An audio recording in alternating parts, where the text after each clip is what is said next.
Non, et vous savez que tout le monde va vers l'intégration. Et il y a peut-être qu'il n'y a que les États-Unis qui n'en ont pas suffisamment besoin. Et c'est tout le monde qui a besoin des États-Unis. Maintenant, en Afrique de l'Ouest, c'est bon que c'est vrai que c'est pas bon pour, c'est pas du tout, ça va avoir une conséquence pour le Mali, mais c'est une conséquence assumée. Parce que quand on prend une décision comme ça, j'imagine, et surtout au Mali, je ne connais pas beaucoup les autres pays, mais j'imagine par exemple qu'au Niger aussi, il y a des personnalités, il y a des gens intelligents, il y a des intellectuels autour de la junte nigérienne. Mais ce que je peux dire et affirmer avec certitude, c'est qu'au Mali, autour de la junte malienne, il y a vraiment des grands intellectuels, des gens qui ont géré par le passé, qui ont du vécu dans la gestion administrative. Et il y a des grands diplomates. Le ministre des Affaires étrangères du Mali, par exemple, est l'un des meilleurs diplomates de l'Afrique francophone. Et ça, c'est connu de beaucoup de personnes. D'ailleurs, des opposants burkinabés disent que le Burkina est en train de devenir un État vassal. Voilà, du Mali. Voilà, effectivement. Donc, c'est le Premier ministre. Semeur de troubles, de divisions. Le Premier ministre, c'était la personnalité. C'était l'une des personnalités fortes de l'opposition au Mali, de la classe politique malienne, Choguel Maïga. Donc, on sait bien que les décisions qui sont prises par le Mali, ce sont des décisions qui sont mûries. C'est des décisions qui sont analysées. On a mis dans la balance le pour et le contre, les conséquences et les avantages. Et peut-être ils ont estimé, et nous pouvons continuer à spéculer. Et les gens peuvent continuer à spéculer. Maintenant, dans cette spéculation, on peut se permettre, bien évidemment, et parce que c'est notre travail, et c'est ce que font beaucoup d'autres personnes. Alors, les conséquences, l'intégration, est-ce que, en dépit, et parce que j'ai entendu les gens dire que quand le Mali va quitter la CEDEAO, le Mali prendra un visa pour aller au Sénégal. Non, pas forcément. On n'est pas dans une intégration régionale avec l'Égypte. Avec l'Égypte, par exemple, justement. Mais on ne prend pas de visa pour aller en Égypte. On ne prenait pas de visa pour aller au Maroc. On n'est pas dans une intégration. La Guinée, il y a plus d'une vingtaine de pays en dehors de l'espace CEDEAO. Une dizaine de pays en dehors de l'espace CEDEAO. Avec lesquels ça dépend de la coopération. Maintenant, le Mali privilégie désormais les coopérations bilatérales que la coopération régionale. Donc, ça, c'est une chose. Et l'autre chose, et peut-être que ça peut amener, parce qu'il y a un autre facteur. Et quand vous êtes dans une intégration régionale, vous ne vous entendez pas et vous ne vous accordez pas sur les principes, sur la façon de gérer, et ça peut avoir une répercussion sur vous, et parce que la décision prise par l'organisation régionale, sous-régionale, est répercutée sur vos différentes relations à l'international. Bien entendu. Et donc, ça, c'est important. Et donc, le Mali, certainement, s'en gênait, le Mali s'en plaignait, et en sortant de cette intégration, donc on n'a plus de référence, on n'a plus par qui. Et voilà, donc justement, c'est comme du point de vue monnaie, le fait que la Guinée n'appartient à aucune zone monétaire. Oui, absolument. La Guinée a son destin en main. Absolument. Du point de vue gestion économique. Et voilà. Donc, alors d'abord, pour terminer très rapidement, je termine pour dire que la colère du Mali. Et encore une fois, je crois que ça doit être une menace pour amener la CEDEAO à revoir. Non, ce n'est plus une menace. La notification est déjà. Non, la notification est faite. La CEDEAO a un an pour être à exécution. Il y a une confusion parce que c'est écrit avec effet immédiat. Donc on ne sait pas trop de quoi recèle ce. Le Mali a écrit à effet immédiat. Il y a 3 pays dans le communiqué du dimanche. Voilà. Donc dans la notification. Voilà, le Mali prend son destin en main et puis décide maintenant de se passer de l'intégration sous-régionale et puis de privilégier les coopérations bilatérales. Et donc, alors vraiment deux choses. Et s'il le réussit, ça va être très grave pour la CEDEAO.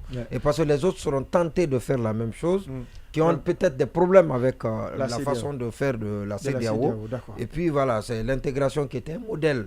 La CEDEAO, l'intégration sous-régionale la plus ouest-africaine, c'était l'une des en Afrique, c'était la plus aboutie et la plus enviable. Voilà, jusqu'à un passé très récent. Dit-on. Allez-y. Non, ça c'est un fait. Ça c'est un fait. Allez-y, Discutable.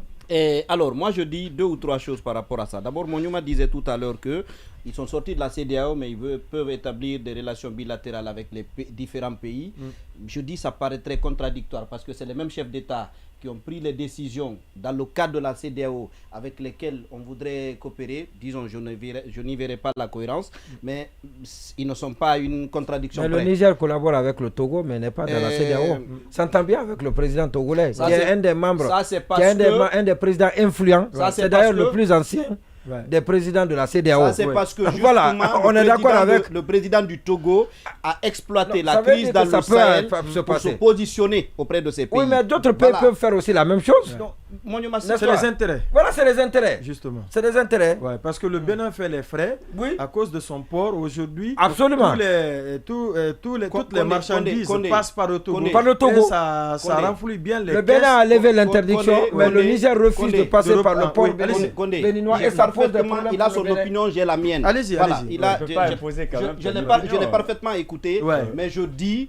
Si ça, c'est pas une opinion, c'est un fait. C'est différent, hein. Je dis si les gens sortent de la CEDEAO, surtout du Mali, les gens ne sont pas sortis. C'est difficile de le cadrer. Ouais, c'est ça. Merci beaucoup. Si les gens sont sortis de la CEDEAO, c'est pas parce que la tête de X ou Y ou un pays ne leur plaisait pas ou le vocable CEDEAO, c'est ceux qui n'aiment pas. C'est des décisions qui ont été prises par des dirigeants qui existent, qui sont des personnes, qui sont des individus. Si vous décidez après de coopérer avec les mêmes personnes, je dis, pour moi, ce ne serait pas cohérent. La deuxième chose, et je vous dis, pour moi, fondamentalement, je ne vous dis pas que c'est parti pour échouer, mais je dis, j'ai des craintes et j'ai des appréhensions. Vous savez que nous sommes dans un monde, il y a la profession de foi. Et je prends l'exemple de la transition ici. Baïla le rappelait hier, et il a parfaitement raison, sur la base des engagements qui ont été pris au lendemain du 5 septembre, quasiment tous les Guinéens ont adhéré. Plus de 2 ans après, c'est plutôt le désenchantement.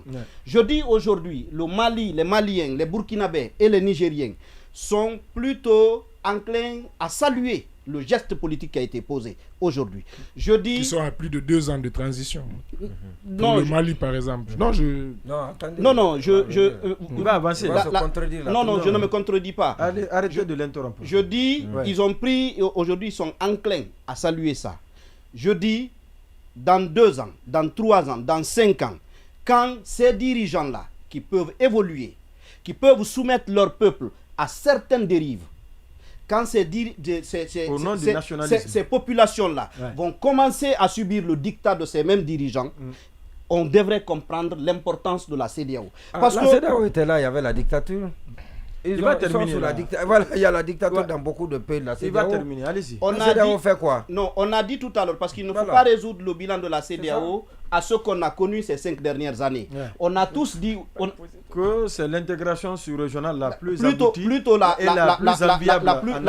plus aboutie. Alors, je dis encore une fois, si les gens se retrouvent en face de dirigeants contre lesquels ils ne peuvent absolument rien, je dis, ils devraient comprendre. Moi, je prends l'exemple de l'opposition en Guinée. Au lendemain du 5 septembre, il y a eu des groupuscules qui sont mobilisés à l'aéroport pour huer la délégation de la CEDEAO qui arrivait.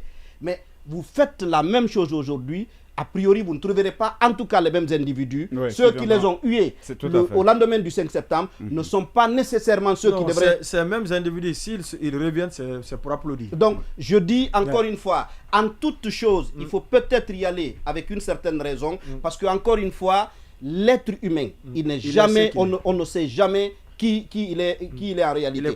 La dernière chose que je voudrais dire par rapport à ça, c'est aussi à la CEDEAO. Il ne faut pas non plus considérer ça comme un non-événement, parce que ce n'est pas vrai. C'est un événement, et parce que c'est un événement qui peut faire tache d'huile. Il peut avoir l'effet contagion. D'autres pays peuvent être enclins à sortir de l'organisation, et ce serait un échec dans le cadre de l'intégration africaine. Et je dis qu'il faut mûrir la réflexion, poser le diagnostic, objectivement, qu'est-ce qui a amené à ça? S'il y a des correctifs, commencez à les prendre en compte. Sinon, on est parti pour que la CEDEAO n'existe plus. Oui, allez-y. Oui, en soi, comme je le disais hier, l'intégration africaine sous-régionale, c'est déjà un échec. C'est l'échec de cette intégration qui produit exactement déjà l'AES, avant même l'AES, ses coups d'État, et qui produit aujourd'hui ce retrait. C'est parce que d'abord, la CEDEAO, l'Alliance des États du Sahel. Voilà, elle s'est malheureusement éloignée de ses fondamentaux, de sa vocation fondamentale, qui est l'intégration économique, et pour de plus en plus, malheureusement, faire de la politique. Et lorsqu'on parle malheureusement, aujourd'hui le Mali, le Niger et le Burkina, je trouve normal parce que à un moment donné, ils ont pris malheureusement cette CEDEAO qui devrait être une institution de soutien comme une menace existentielle. Quand vous êtes un pays enclavé et que l'organisation qui doit vous permettre de s'intégrer, qui doit vous permettre, vous coupe les frontières, vous ferme les frontières et vous asphyxie, vous, État enclavé, et vous montre quelque part que, voilà, elle a les moyens pour de exiger vous faire... le retour à l'ordre constitutionnel. Justement, mais je vous ai rappelé hier, vous savez, un retour à l'ordre constitutionnel, il ne faut pas oublier aussi que ces États, justement, c'est ce que le Niger les montre, ces États, ce sont des États qui volontairement adhèrent laissent une partie de leur souveraineté pour adhérer à la CEDEAO parce qu'ils espèrent avoir du positif. Mais si maintenant il y a des menaces finalement derrière qui viennent, je vous ai dit au-delà de cette question de fermeture des frontières qui a été vraiment très mal pris et de blocage des gels, il y a aussi bien entendu cette question de l'inefficacité. Un État continental, rien ne doit nous couper de la moitié de ces, lorsque la moitié du territoire de ces pays ont été, on va dire, pris, sont déjà sous contrôle des terroristes. En plus de ça, au nom d'un retour à l'ordre constitutionnel, alors que je vous ai expliqué justement, si la CEDEAO n'a pas vocation... En gros, convenable la démarche de ces trois pays. Je ne trouve pas convenable, je la trouve triste, mais je trouve que c'est les conséquences directes, les conséquences directes de l'échec de l'intégration au niveau sous-régional et même au niveau régional. Parce que j'ai vu le communiqué aujourd'hui de l'Union africaine qui s'est ému justement du retrait et qui appelle à la négociation pour voir, mais justement c'est la même chose au niveau de l'Union africaine et c'est ce qui risque de continuer. Vous verrez que, comme l'a dit Sanso, si la CEDEAO continue à ne faire que des communiqués, elle va se désintégrer petit à petit. Et maintenant, ces pays vont bien sûr vont faire face à des nouveaux défis très importants, des défis même existentiels, parce que ce n'est pas aussi facile à un claquement de doigts. On ne sort pas comme ça d'une organisation qu'on intègre depuis plus de 30 ans. Donc, ça va être extrêmement difficile. Mais si avec de la stratégie, ils pourront y arriver. Mais il faut espérer, moi, personnellement, mon vœu, c'est que ce soit un électrochoc qui permette in fine de pouvoir aller vers une meilleure intégration des États africains sous d'autres bases qui ne soient plus le syndicat des chefs d'État. Parce qu'en réalité, c'est ça le problème. C'est que la CEDEAO se résume aujourd'hui au sommet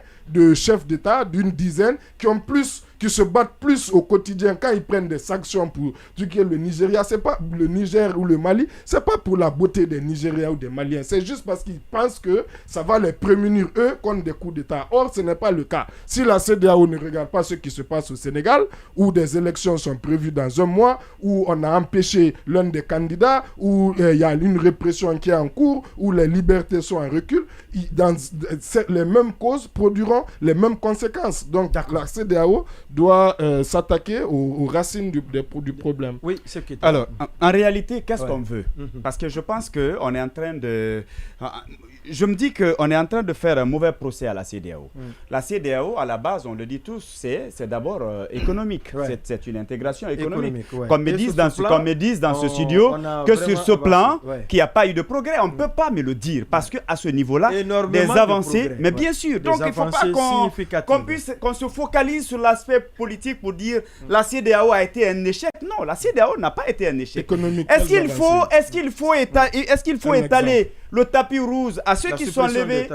Est-ce qu'il faut étaler le tapis rouge pour ceux qui sont levés un beau matin pour quand même s'attaquer aux institutions, pour s'attaquer à un président en exercice, pour bien évidemment. Voilà, donc est-ce qu'il faut étaler. Vous avez parlé d'un, on vous a donné 2 exemples. Allez-y. On peut me permettre, parce que là il ne reste pas. Allez-y, vous avez 3 minutes. D'accord, alors donc, est-ce qu'il faut étaler le tapis rouge pour ceux qui sont levés un beau matin, qui se sont attaqués quand même aux institutions, qui ont renversé un président et qui se sont autoproclamés?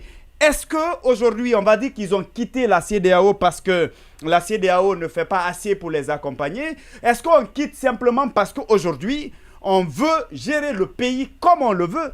La vérité, c'est parce qu'on quitte la CEDEAO, parce qu'on ne veut plus respecter les engagements qu'on a eu à prendre, parce qu'on a envie de diriger. Pour le cas du Mali, on n'a pas respecté une première, une deuxième, voire une troisième fois. Mais bien sûr, en fait, la vérité, on veut, chacun d'entre eux, ils veulent diriger leur pays comme bon leur semble. C'est de cela qu'il s'agit. Sinon, on est entré, quand j'entends les gens dire, non, quand il est venu, il a occupé, il a pu récupérer les territoires, il a fait ceci, il a fait cela. Est-ce qu'il est le seul Malien capable de mener des actions de ce genre? En fait, c'est le gros problème qu'on est en train de créer aujourd'hui. On est en train de créer les hommes providentiels. Non, quand c'est... Attendez, l'État, je pense que l'État est une continuité. Assimi Goïta, par exemple, peut poser des bases, il peut faire ce qu'il peut faire, mais après, quelqu'un d'autre peut continuer s'il y a un programme viable, je pense. Est très fragile, maintenant, mais ça, c'est aux Maliens d'en décider. Mais si on est là, est-ce que c'est les Maliens qui ont décidé à ce qu'ils fassent le coup d'État? Oui. Non, je suis désolé, Baïla. C'est les Maliens qui ont revendiqué le départ de Ibeka. Oui, ils sont sortis. Les Maliens, des Maliens. On va se comprendre. De toutes les façons. Pas les Maliens, mais des Maliens. C'était pas l'ensemble. Mais bien sûr. Et de toutes les façons. Moi, je pense que on est en train de faciliter les choses. Ils peuvent y arriver, ceci, cela. Mais attendez. Mais on parle de quel pays? Des pays qui sont sous-développés. Des pays qui croupissent sous le poids de l'endettement, qui décident quand même de se donner la main. Qui va aider qui? Ils sont tous sous perfusion là. Ça, c'est un premier aspect. Mais sauf qu'avec ce coup d'État, ils sont sous perfusion. Ils sont sous perfusion, ces 3 pays-là. Malheureusement, l'un ne peut pas aider l'autre. Ça, c'est un aspect. Tout va dépendre de l'attitude de la CEDEAO. La CEDEAO peut prendre des mesures fortes qui peuvent s'imposer à tous les membres. Quand on demande à la Guinée aujourd'hui, qui reste dans l'organisation, et qu'on vous dise désormais, pour telle coopération économique, voilà la marche à suivre, la Guinée va se plier. À défaut, elle va ça serait honteux. Ça serait honteux. La Guinée ne fera jamais ça. Mais je pense que moi, ce que je suis en train de dire, voilà ce que je suis en train de dire. Je pense que la démarche, qu'on la comprenne ou pas, la raison, elle est ailleurs. Nous avons affaire avec des chefs de la junte. Bien sûr, mais ils auront toujours quelque chose à brandir. Ça, au moins, c'est une évidence. Mais posez-vous la question, qu'est-ce qui est en train d'être fait dans ces différents pays dans le cadre de retour à l'ordre constitutionnel? Au contraire, la Guinée doit adhérer à l'AES. Je suis désolé. Voilà. La dernière chose que je voudrais dire à ce sujet, je trouve aussi qu'on trouve trop d'excuses au peuple. C'est-à-dire, chaque fois, c'est les dirigeants, c'est l'élite. Il faudrait que les peuples guinéens et des autres pays prennent leur part de responsabilité et dans la marche de nos pays et dans l'intégration de nos régions. Jusqu'ici, on a dit syndicat de chefs d'État, ce que je n'exclus pas. Mais je dis, on ne peut pas se substituer au peuple pour combattre. On ne peut pas Mais on peut bâillonner le peuple avec les moyens de l'État. Non, mais je dis que on peut empêcher le peuple de s'exprimer. C'est certainement le cas au Mali, au Burkina et je peux vous dire qu'il y a c'est le cas au Sénégal, en Côte d'Ivoire et au Togo, il y a une limite, honnêtement. Je pense que quand les peuples décident honnêtement de prendre leur destin en main, aucune force ne peut les arrêter. Je suis d'accord.